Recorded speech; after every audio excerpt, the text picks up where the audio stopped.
Welcome to the Real News Network. I'm Paul Jay. This is part 2 of our series of interviews on the Congo. In part 1, we talked about how Rwanda and Uganda had acted as allies, and to some extent agents, to defend U.S. interests in the Congo.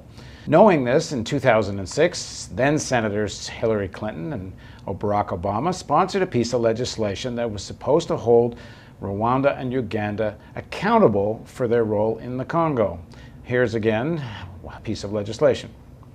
To engage with governments working to promote peace and security throughout the Democratic Republic of the Congo and hold accountable individuals, entities, and countries working to destabilize the country. And everyone understood that to mean Rwanda and Uganda. Well, now Senator Obama is President Obama. The legislation has been passed, so just what is he doing about it? Now joining us again to discuss U.S. foreign policy in the Congo is Kambale Musavuli, is the student coordinator and national spokesman for the Friends of the Congo. He's written for the Washington Post and a lot of other publications. Thanks for joining us again. Thank you. So let's pick up the narrative more into the contemporary time. So in 2006, we've been dealing with almost a decade of war in the Congo. There's somewhere between 5 and 6 million people have been killed. We get this piece of legislation which says hold Uganda and Rwanda responsible. So first of all, has President Obama actually directed the State Department to do anything like that? And also let's add to that picture, because it seems like rather than hold Uganda accountable, President Obama just sent 100 troops to support the Ugandan government. So, yes, President Obama has not supported the Congo according to the law that he wrote himself and got co-sponsorship from his colleagues in the Senate. One can only assume or guess why he's not doing so, but I do believe that he's not willing to change U.S. foreign policy toward Africa. And U.S. foreign policy toward Africa has been where the United States supports strong men rather than supporting what the people are doing on the ground. Which is something he said himself in a speech, I think it was in Gambia, where he said we need to support strong institutions, not strong men. Exactly. But sending 100 troops to support the Ugandan army is not, I'm not sure that's the institution people thought he meant when he said support strong institutions. And that's something also that we're struggling with, to pushing the American people to know that the solutions of African problems will come from the inside. Outside interference make it very hard for the locals to be able to deal with these issues. So sending the troops in Uganda while the Ugandans themselves are organizing in a walk-to-work protest, which is a democratic action from the people to change the government that will stop the movement on the ground. Because we are legitimizing a dictatorship that's been in power since 1986. That's how long Yoweri Museveni, the president of Uganda, has been in power with our support. And that's what we're trying to break. Obama understood that when he was a senator. Today, he's doing the same exact thing that the previous administration have done so far. He has not enforced this law. He has not held accountable Rwanda and Uganda for the destabilizing efforts in Congo. We are training Congolese military, which is not the solution. A strong military does not make a strong country. Especially with the issues that we have, we're seeing now the military attacking the civilians.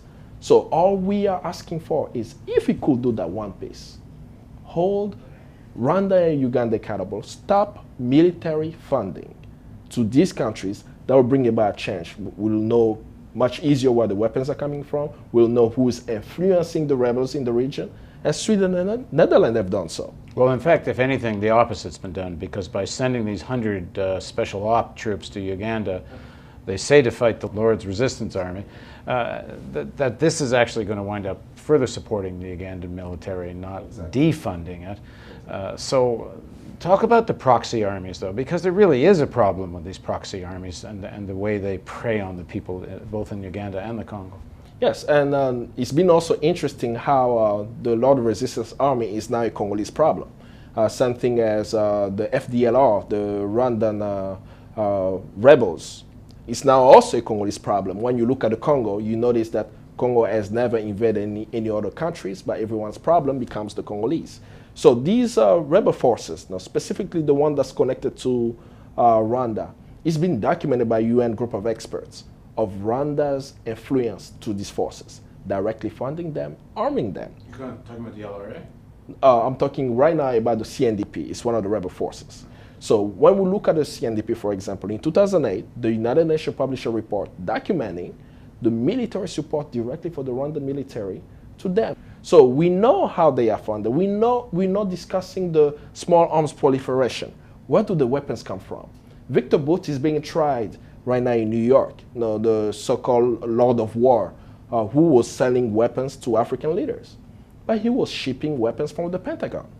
And in the shipment, we lost 110,000 AK-47. And the UN group of experts says to us that Victor Bout was selling weapons to rebels in the Congo. So talk a bit about, Rwanda has a proxy army in the Congo. Uganda has still their proxy army in the Congo. Uganda withdrew from the Congo. Rwanda and Uganda officially withdrew from the Congo in 2002 after the peace accords. What took place in the east, Rwanda has more influence there. And for the LRA problem, the Lord Resistance Army, is that there have been joint military operations with US military advisors and the Ugandan military to go after the LRA. And the way they want to solve the problem is to push them inside of the Congo. So they exported an internal problem in Uganda and pushed these rebels inside of the Congo. And they continue to use a militaristic solution to the problem. There is no military solution to the problem in the Congo. And Obama understood that. That's why he had a political law where he says that if you are not doing such and such, we are not going to fund you. So let's talk a little bit about what's at stake here. In terms of the mining companies, both Western and Chinese and Russian, I mean, they're all involved, although I guess the Americans and then the Chinese are the biggest players. How do they relate to, number one, Rwanda and Rwanda's proxy army, and what's in it for Rwanda, what's in it for the mining companies, and what about the current Congolese government? What's their game here? So the players are numerous, as you mentioned, and then you have two dynamics. You have rebel militias who make few millions of dollars from illegal trade. Then you have multinationals in the same area where we have the conflict. We also have multinationals. So when we talk about the killing and the raping, people assume there are not mining companies run by multinationals in those same areas. And they have private military security for the mines at the same time. And because of the chaos, they've been able to negotiate odious contracts according to the Carter Center, who documented the mining contracts that were signed during the conflict. Then also Rwanda and Uganda serves as a conduit for Congo's minerals. So the illegal exploitation of the resources goes into Kampala, Uganda, and Kigali, Rwanda, and finds its way into our mother world through China, through Belgium, and other places. So, but what is very important to know is in the trades, illegal trade and the pilfering of Congo's resources, it's been well documented. The United Nations published more than 6 reports, not only naming the companies, and also naming the individuals. Neither the companies or individuals have been held to account. Even actually much better, this in October, the 3rd week of October, Obama just continued an executive order that George Bush put in place in 2006. There was an executive order out on 7 individuals. One of them is Victor Bout, who is now in jail. The other one was on Laurent Kunda, who is a rebel in the Congo. He's in house arrest in Rwanda, and other different people. So they do know the individuals who allow small arms proliferation. They also know the companies, but no one is holding them accountable. So what's the overall strategic objective here? Because some people have argued that this kind of chaos, a very weak central government and roving armed bands around the countryside is pretty good for mining companies. Correct. But it's not so good if you want to sell consumer products or you want to see a development of an economy that becomes a new market for Western or Chinese products. So what's the interest here? And also it breeds other conflicts that we don't even think about. Now, did you know that uranium is being smuggled out of the Congo? That's a problem because we don't know who's buying those the uranium that's coming out of the Congo. So it's not good for all of us, not just for American interest or Chinese interest. Congo's chaos is detrimental to the whole entire world. Now, the chaos is by design. No, it's not a civil war. Now, I always correct anyone who said that Congo is a civil war. Congolese are not fighting to change the government. Okay, but explain this. Congo is chaos by design. Explain that. the forces, the war in the Congo started in 1996 with two invasions, military supported by the United States. So that created the conflict. So we know the perpetrators of these crimes. So it's not as Africans wantonly killing each other that I can point out to who created that. Secondly, the people who are in power are the rebels of yesterday. So when one asks, what is the Congolese government doing about the situation in the Congo? I say it's not in their political DNA to deal with the problems. They are the rebels of yesterday. Today they are wearing suits to deal with a country the size of Europe. Now, are they capable Congolese to rule the country? Yes. But they don't have guns. So that's why they're not in power.